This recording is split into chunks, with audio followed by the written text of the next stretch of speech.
Hello दोस्तों, स्वागत है आप सभी का गवन उपन्यास की सीरीज में। आगे का भाग शुरू करते हैं। रतन, मैं तो यहाँ किसी को नहीं जानती। वकील साहब को गहनों के लिए कष्ट देने की इच्छा नहीं होती। मामूली सुनारों से बनवाते डर लगता है, न जाने क्या मिला दें। मेरी सपत्नी जी के सब गहने रखे हुए हैं, लेकिन वह मुझे अच्छे नहीं लगते। तुम बाबू रमानाथ के मेरे लिए एक ऐसा ही जोड़ा कंगन मंगवा दो। जालपा, देखिए मैं पूछती हूँ। रतन, तुम्हारे आने से जी बहुत खुश हुआ। दिन भर अकेली पड़ी रहती हूँ, जी घबराया लगता है। किसके पास जाऊं? किसी से परिचय नहीं, और न मेरा मन ही चाहता है कि उनसे मैत्री करूं।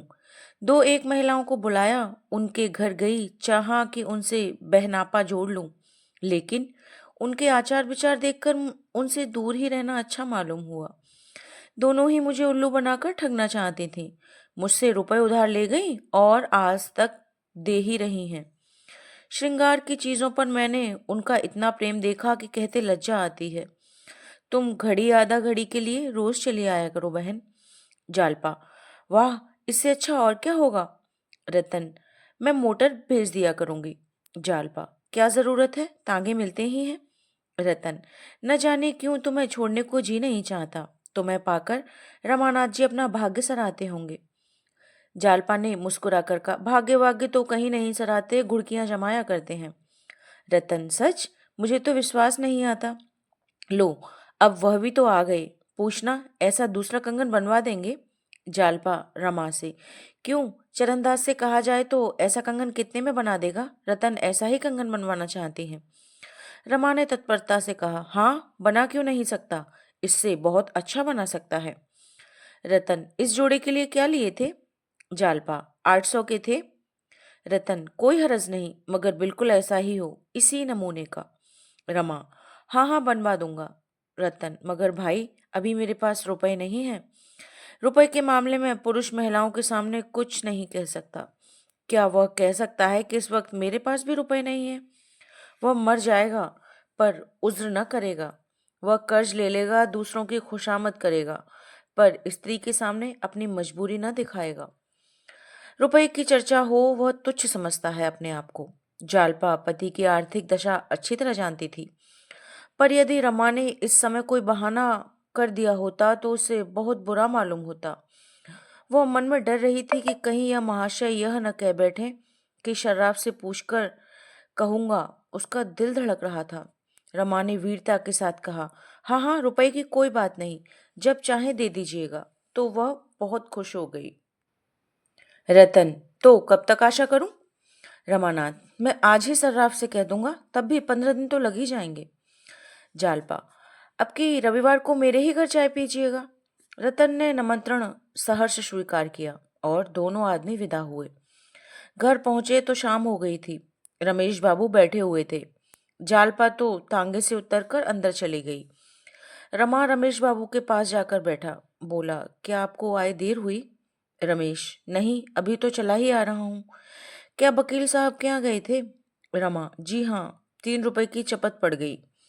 रमेश, कोई हरज नहीं, यह रुपए वसूल हो जाएंगे। बड़े आदमियों से राह रसम हो जाए तो बुरा नहीं है, बड़े बड़े काम निकलते हैं। एक दिन उन लोगों को भी तो बुलाओ। रमा, अब की इतवार को चाय की दावत दे आया हूँ। रमेश, कहो तो मैं भी आ जाऊं? जानते हो ना, वकील साहब के एक भाई इंजीनियर भी हैं। मेरे एक साले बहुत दिनों से बेकार बैठे हैं। अगर वकील साहब उसकी सिफारिश कर दें तो गरीब को जगह मिल जाए। तुम जरा मेरा इंट्रोडक्शन करा देना, बाकी और सब मैं कर लूंगा। पार्टी का इंतजाम ईश्वर ने चाहा तो ऐसा होगा कि मेम साहब खुश हो जाएंगी। चाय के सेट, शीशे के रंगीन गुलदान और फानूस मैं ला दूंगा। कुर्सियां, मेजें, फर्श सब मेरे ऊपर छोड़ दो। न कुली की जरूरत, न मजूर की। उन्हीं मूसलचंद को रंगे दूंगा। रमानाथ, तब तो बड़ा मजा रहेगा। मैं तो बड़ी चिंता में पड़ा हुआ था। रमेश, चिंता की कोई बात नहीं, उसी लौंडे को जोत दूंगा। कहूंगा, जगह चाहते हो तो कारगुजारी दिखाओ, फिर देखना कैसी दौड़ धूप करता है। रमानाथ, अभी तो 2-3 महीने हुए, आप अपने साले को कहीं नौकर रखा चुके हैं ना? रमेश, अजी अजी, 6 और बाकी हैं। पूरे 7 जीव हैं। जरा बैठ जाओ, ज़रूरी चीज़ों की सूची बना ली जाए। आज ही से दौड़ धूप होगी, तब सब चीज़ें जुटा सकूंगा। और कितने मेहमान होंगे? रमानाथ, मेम साहब होंगी और शायद वकील साहब भी आ जाएं। रमेश, यह बहुत अच्छा किया। बहुत से आदमी हो जाते तो भब्बड़ हो जाता। हमें तो मेम साहब से काम है, ठलुओं के खुशामद करने से क्या फायदा। दोनों आदमियों ने सूची तैयार की। रमेश बाबू ने दूसरे ही दिन से सामान जमा करना शुरू किया। उनकी पहुंच अच्छे अच्छे घरों में थी। सजावट की अच्छी अच्छी चीजें बटोर लाए। सारा सामान जगमगा उठा, घर भी जगमगा उठा। दयानाथ इन तैयारियों में शरीक थे।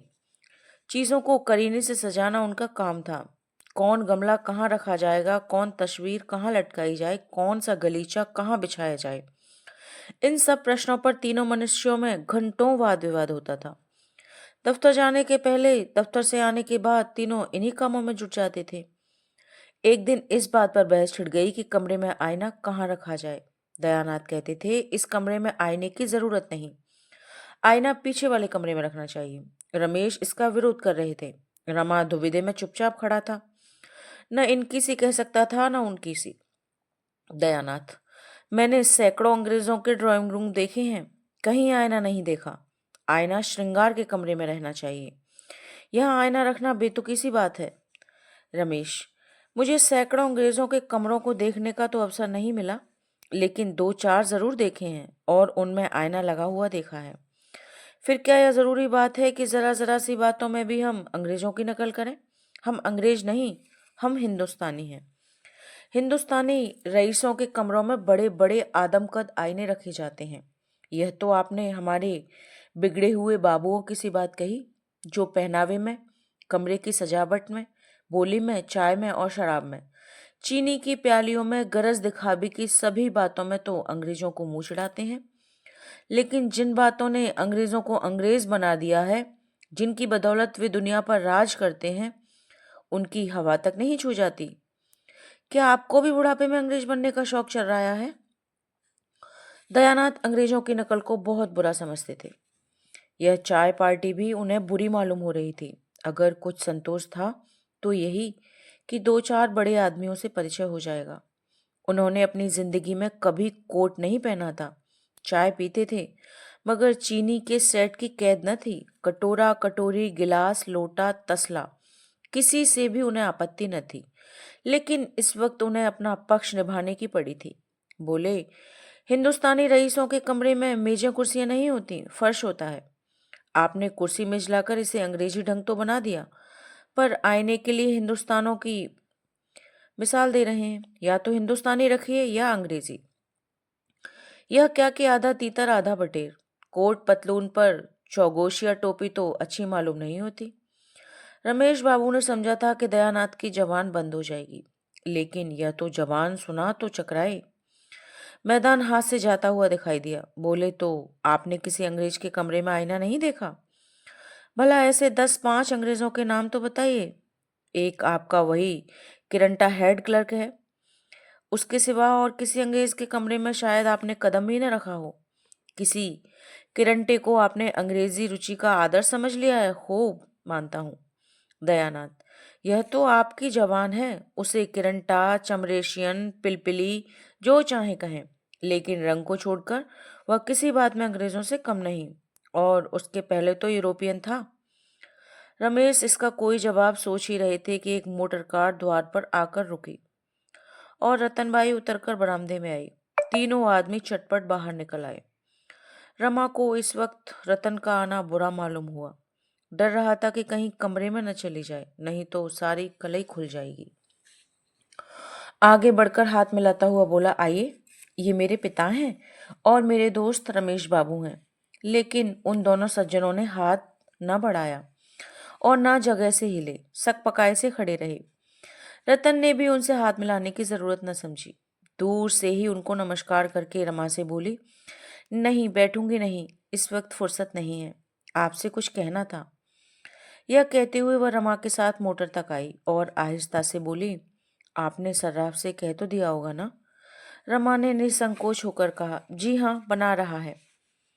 रतन, उस दिन मैंने कहा था अभी रुपए न दे सकूंगी, पर मैंने समझा शायद आपको कष्ट हो, इसीलिए रुपए मंगवा लिए।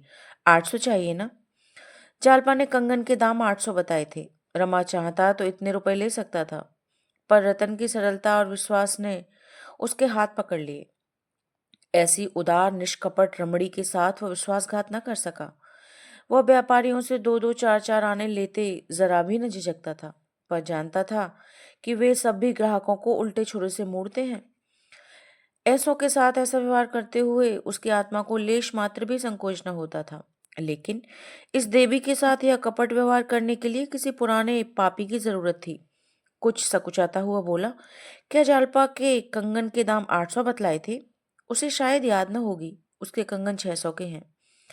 आप चाहें तो 800 का बनवा दूंगा। रतन, नहीं, मुझे तो वही पसंद है, आप 600 का ही बनवाइए। उसने मोटर पर से अपनी थैली उठाकर 100 रुपए के 6 नोट निकाले। रमा ने कहा, ऐसी क्या जल्दी थी, चीज तैयार हो जाती तब हिसाब हो जाता। रतन, मेरे पास रुपए खर्च हो जाते हैं, इसीलिए मैंने सोचा आपके सिर पर लाद आऊं। मेरी आदत है, जो काम करती हूँ जल्द से जल्द कर डालती हूँ, विलंब से मुझे उलझन होती है। यह कहकर वह मोटर पर बैठ गई। मोटर हवा हो गई। रमा संदूक में रुपए रखने के लिए अंदर चला गया तो दोनों वृद्धजनों में से दोनों में बातें होने लगी।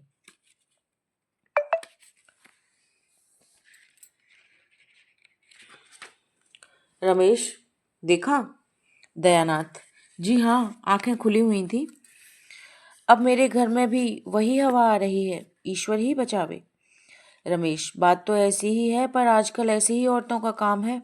जरूरत पड़े तो कुछ मदद तो कर सकती हैं। बीमार पड़ जाओ तो डॉक्टर को तो बुला सकती हैं।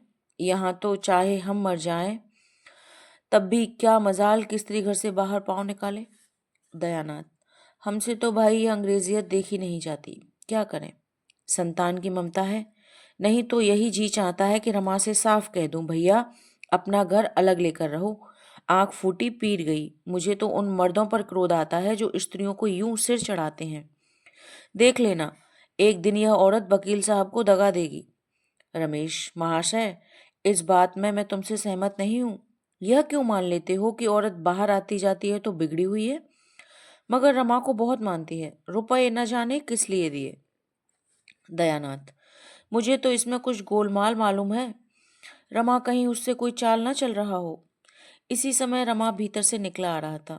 अंतिम वाक्य उसके कान में पड़ गया। भौहें चढ़ाकर बोला, जी हाँ, जरूर चाल चल रहा हूँ। उसे धोखा देकर रुपए ऐंठ रहा हूँ, यही तो मेरी पेशा है। दयानाथ ने झेपते हुए कहा, तो इतना क्यों बिगड़ते हो? मैंने तो कोई ऐसी बात नहीं कही। रमानाथ, पक्का जालिया बना दिया और क्या कहते हो? आपके दिल में ऐसा शुभा क्यों आया? आपने मुझ में ऐसी कौन सी बात देखी जिससे आपको यह ख्याल पैदा हुआ? मैं जरा साफ सुथरे कपड़े पहनता हूँ, जरा नई प्रथा के अनुसार चलता हूँ। इसके सिवा आपने कौन सी बुराई देखी? मैं जो कुछ भी खर्च करता हूँ ईमान से कमा कर खर्च करता हूँ। जिस दिन धोखे और फरेब की नौबत आएगी, जहर खाकर प्राण दे दूंगा। हाँ, यह बात है कि किसी को खर्च करने की तमीज होती है और किसी को नहीं। वो अपनी सुबुद्धि है। अगर इसे आप धोखेबाजी समझें तो आपको अख्तियार है। जब आपकी तरफ से मेरे विषय में ऐसे संशय होने लगे तो मेरे लिए यही अच्छा है कि मुंह में कालिख लगाकर कहीं निकल जाऊं। रमेश बाबू यहाँ मौजूद हैं, आप इनसे मेरे विषय में कुछ चाहें तो पूछ सकते हैं। ये मेरे खातिर झूठ न बोलेंगे। सत्य के रंग में रंगी हुई इन बातों ने दयानाथ को आश्वस्त कर दिया। बोले, जिस दिन मालूम हो जाएगा कि तुमने यह ढंग अख्तियार कर दिया है, उसके पहले मैं मुंह में कालिख लगाकर निकल जाऊंगा। तुम्हारा बढ़ता हुआ खर्च देखकर मेरे मन में संदेह हुआ था। मैं इसे छुपाता नहीं हूं, लेकिन जब तुम कह रहे हो तुम्हारी नीयत साफ है तो मैं संतुष्ट हूं। मैं केवल इतना ही चाहता हूं कि मेरा लड़का चाहे गरीब रहे पर नीयत ना बिगाड़े। मेरी ईश्वर से यही प्रार्थना है कि वह तुम्हें सत्पथ पर रखे। रमेश ने मुस्कुराकर कहा, अच्छा, यह किस्सा तो हो चुका। अब यह बताओ, उसने तुम्हें रुपए किस लिए दिए? मैं गिन रहा था, 6 नोट थे, शायद 100 के थे। रमानाथ, ठग लाया हूँ। रमेश, मुझसे शरारत करोगे तो मार बैठूंगा। अगर ठग ही लाए हो तो मैं भी तुम्हारी पीठ ठोकूंगा। जीते रहो, खूब ठगो, लेकिन आबरू पर आंच ना आने पाए। किसी को कानो कान खबर ना हो। ईश्वर से तो मैं डरता नहीं, वह जो कुछ पूछेगा उसका जवाब मैं दे लूंगा। मगर आदमी से डरता हूँ। सच बताओ, किस लिए रुपए लिए? कुछ दलाली मिलने वाली हो तो मुझे भी शरीक कर लेना। रमानाथ, जड़ाऊ कंगन बनवाने को कह गई हैं। रमेश, तो चलो मैं एक सर्राफे से बनवा दूं। यह झंझट तुमने बुरा मोल ले लिया। औरत का स्वभाव जानते नहीं हो, किसी पर विश्वास तो इन्हें होता नहीं है। तुम चाहे 2-4 रुपए अपने पास से ही खर्च कर देना, पर वो यही समझेगी कि मुझे लूट लिया। नेक नामी तो शायद ही मिले, हाँ बदनामी तैयार खड़ी है। रमानाथ, आप मूर्ख स्त्रियों की बातें कर रहे हैं। शिक्षित स्त्रियां ऐसी नहीं होती हैं। जरा देर बाद रमा अंदर जालपा से आकर बोला, अभी तुम्हारी सहेली रतन आई थी। जालपा, सच? तब तो बड़ा गड़बड़ हुआ होगा, यहाँ कुछ तैयारी तो थी नहीं। रमानाथ, कुशल यही हुई कि वो कमरे में नहीं आई। कंगन के रुपए देने आई थी, तुमने उनसे शायद 800 बतलाए थे, मैंने 600 लिए। जालपा ने झेपते हुए कहा, मैंने तो दिल लगी की थी। जालपा ने इस तरह अपनी सफाई तो दे दी, लेकिन बहुत देर तक उसके मन में उथल पुथल होती रही। रमा ने अगर 800 रुपये ले लिए होते तो शायद उथल पुथल न होती। वो अपनी सफलता पर खुश होती, पर रमा के विवेक ने उसकी धर्म बुद्धि को जगा दिया था। वह पछता रही थी कि व्यर्थ में ही झूठ बोला। यह मुझे अपने मन में कितनी नीच समझ रहे होंगे। रतन भी मुझे कितनी बेईमान समझ रही होगी। चाय पार्टी में कुछ विशेष बात न हुई। रतन के साथ उसकी एक नाते की बहन और थी। वकील साहब न आए थे। दयानाथ ने उतनी देर के लिए घर से टल जाना ही उचित समझा। हाँ, रमेश बाबू बरामदे में बराबर खड़े रहे। रमा ने कई बार चाहा उन्हें भी पार्टी में शरीक कर लें, पर रमेश में इतना साहस न था। जालपा ने दोनों मेहमानों को अपनी सास से मिलाया। ये युवतियां कुछ ओछी जान पड़ी। उनका सारे घर में दौड़ना, धमधम करके कोठे पर जाना, छत पर इधर उधर उचकना, खिलखिलाकर हंसना, उन्हें हुड़दंगपन मालूम होता था। उनकी नीति में बहू बेटियों को भारी लज्जाशील होना चाहिए। आश्चर्य यह था कि आज जालपा भी उन्हीं में मिल गई थी। रतन ने आज कंगन की चर्चा तक न की। अभी तक रमा को पार्टी की तैयारियों में इतनी फुर्सत नहीं मिली थी कि गंगू की दुकान तक जाता। उसने समझा था गंगू को 600 रुपये दे दूंगा तो पिछले हिसाब में जमा हो जाएंगे, केवल 250 रुपये और रह जाएंगे। इस नए हिसाब में 600 और मिलाकर फिर 800 रह जाएंगे। इस तरह उसे अपनी साख जमाने का सुअवसर मिल जाएगा। दूसरे दिन रमा खुश होता हुआ गंगू की दुकान पर पहुंचा। रौब से बोला, क्या रंग ढंग है महाराज, कोई नई चीज बनवाई इधर? रमा के टालम टोल से गंगू इतना विरक्त हो रहा था कि आज कुछ रुपए मिलने की आशा से भी उसे प्रसन्न न कर सकी। शिकायत के ढंग से बोला, बाबू साहब चीजें कितनी बनी और कितनी बिकी? आपने तो दुकान पर आना ही छोड़ दिया। इस तरह की दुकानदारी हम लोग नहीं करते। 8 महीने हुए आपके यहाँ से एक पैसा भी नहीं आया। रमानाथ, खाली हाथ दुकान पर आते शर्म आती है? हम उन लोगों में से नहीं हैं जिनसे तकाजा करना पड़े। आज यह 600 रुपये जमा कर लो और एक अच्छा सा कंगन तैयार कर दो। गंगू ने रुपए लेकर संदूक में रखे और बोला, बन जाएंगे। बाकी रुपए कब मिलेंगे? दयानाथ, बहुत जल्द। गंगू, हाँ बाबूजी, अब पिछला साफ कर दीजिए। गंगू ने बहुत जल्द कंगन बनवाने का वचन दिया, लेकिन एक बार सौदा करके उसे मालूम हो गया था कि यहाँ से जल्द रुपए वसूल होने वाले नहीं हैं। नतीजा यह हुआ कि रमा रोज तकाजा करता और गंगू रोज हीले करके टाल देता। कभी कारीगर बीमार पड़ जाता, कभी अपनी स्त्री की दवा कराने ससुराल चला जाता, कभी उसके लड़के बीमार हो जाते। 1 महीना बीत गया और कंगन न बने। रतन के तकाजों के डर से रमा ने पार्क में जाना ही छोड़ दिया, मगर उसने घर तो देख ही रखा था। इस 1 महीने में कई बार तकाजा करने आई। आखिर जब सावन का महीना आ गया तो उसने एक दिन रमा से कहा, वो सुअर नहीं बना कर देता तो तुम किसी और कारीगर को क्यों नहीं दे देते? रमानाथ, उस पाजी ने ऐसा धोखा दिया कि कुछ न पूछो। बस रोज आजकल किया करता है। मैंने बड़ी भूल की जो उसे पेशगी रुपए दे दिए। अब उससे रुपए निकालना मुश्किल है। रतन, आप मुझे उसकी दुकान दिखा दो, मैं उसके बाप से भी वसूल कर लूंगी। तावान अलग। ऐसे बेईमान आदमी को पुलिस में देना चाहिए। जालपा ने कहा, और हाँ, सुनार सभी देर करते हैं, मगर ऐसा नहीं है कि रुपए डकार जाए और चीज के लिए महीनों दौड़ाए। रमा ने सिर खुजलाते हुए कहा, आप 10 दिन और सब्र करें, मैं आज ही उससे रुपए लेकर दूसरे सराफ को दे दूंगा। रतन, आप मुझे उस बदमाश की दुकान क्यों नहीं दिखा देते? मैं हंटर से बात करूंगी। रमानाथ, कहता तो हूँ 10 दिन के अंदर आपको कंगन मिल जाएंगे। रतन, आप खुद ही ढील डाले हुए हैं। आप उसकी लल्लो चप्पू की बातों में आ जाते होंगे। एक बार कड़े पड़ जाते तो मजाल थी कि यूं हील हवेले करता। आखिर रतन बड़ी मुश्किल से विदा हुई। उसी दिन शाम को गंगू ने साफ जवाब दे दिया, बिना आधे रुपए लिए कंगन न बन सकेंगे। पिछला हिसाब भी बेबाक हो जाना चाहिए। रमा को मानो गोली लग गई। बोला, महाराज यह तो भलमनसी नहीं है, एक महिला की चीज है, उन्होंने पेशगी रुपए दिए हैं, सोचो मैं उन्हें क्या मुंह दिखाऊंगा। मुझसे अपने रुपए के लिए पुरनोट लिखा लो, स्टाम्प लिखा लो, और क्या करोगे। गंगू, पुरनोट को शहद लगाकर चाटूंगा क्या। 8-8 महीने का उधार नहीं होता, महीना 2 महीना बहुत है। आप तो बड़े आदमी हैं, आपके लिए 500-600 रुपए कौन बड़ी बात है। कंगन तैयार है। रमा ने दांत पीस कर कहा, अगर यही बात थी तो तुमने 1 महीना पहले क्यों न कह दी। अब तक मैंने रुपए की कोई फिक्र न की होती। गंगू, मैं क्या जानता था, आप इतना भी नहीं समझ रहे। रमा निराश होकर लौट आया।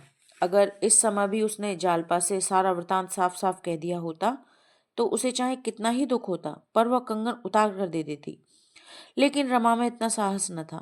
वह अपनी आर्थिक कठिनाइयों की दशा कहकर उसके कोमल हृदय पर आघात न कर सकता था। इसमें संदेह नहीं कि रमा को 100 रुपए के करीब ऊपर से मिल जाते थे, और वह किफायत करना जानता तो इन 8 महीनों में दोनों सर्राफों के कम से कम आधे रुपए अवश्य दे देता।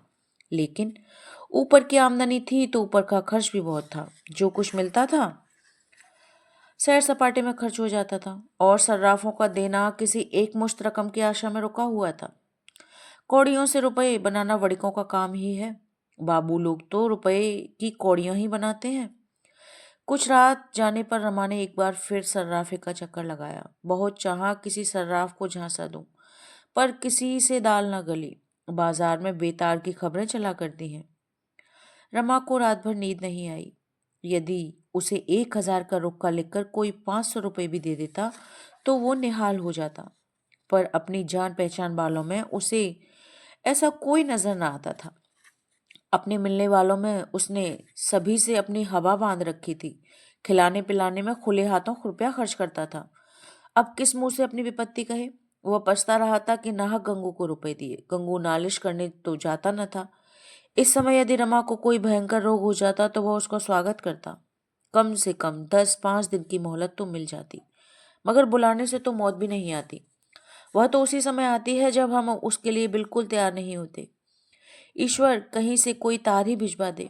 कोई ऐसा मित्र भी नजर नहीं आता था जो उसके नाम पर फर्जी तार भेज देता। वह इन्हीं चिंताओं में करवटें बदल रहा था कि जालपा की आंख खुल गई। रमा ने तुरंत चादर से मुंह छुपा लिया, मानो बेखबर सो रहा है। जालपा ने धीरे से चादर हटाकर उसका मुंह देखा और सोता पाकर ध्यान से उसका मुंह देखने लगी। जागरण और निंद्रा का अंतर उसे छुपा न रहा। उसे धीरे से हिलाकर बोली, क्या अभी तक जाग रहे हो। रमानाथ, क्या जाने क्यों नींद नहीं आ रही, पड़े पड़े सोचता था कुछ दिनों के लिए कहीं बाहर चला जाऊं, कुछ रुपए कमा लाऊं। जालपा, मुझे भी लेते चलोगे ना। रमानाथ, तो मैं परदेश में लिए लिए कहाँ फिरूंगा। जालपा, तो मैं यहाँ अकेले रह चुकी, 1 मिनट तो रहूंगी नहीं, मगर जाओगे कहाँ। रमानाथ, अभी कुछ निश्चय न कर सका। दोस्तों, इससे आगे का भाग दूसरे वीडियो में सुनाऊंगी। अच्छा लग रहा है तो चैनल को सब्सक्राइब करें, लाइक करें। धन्यवाद।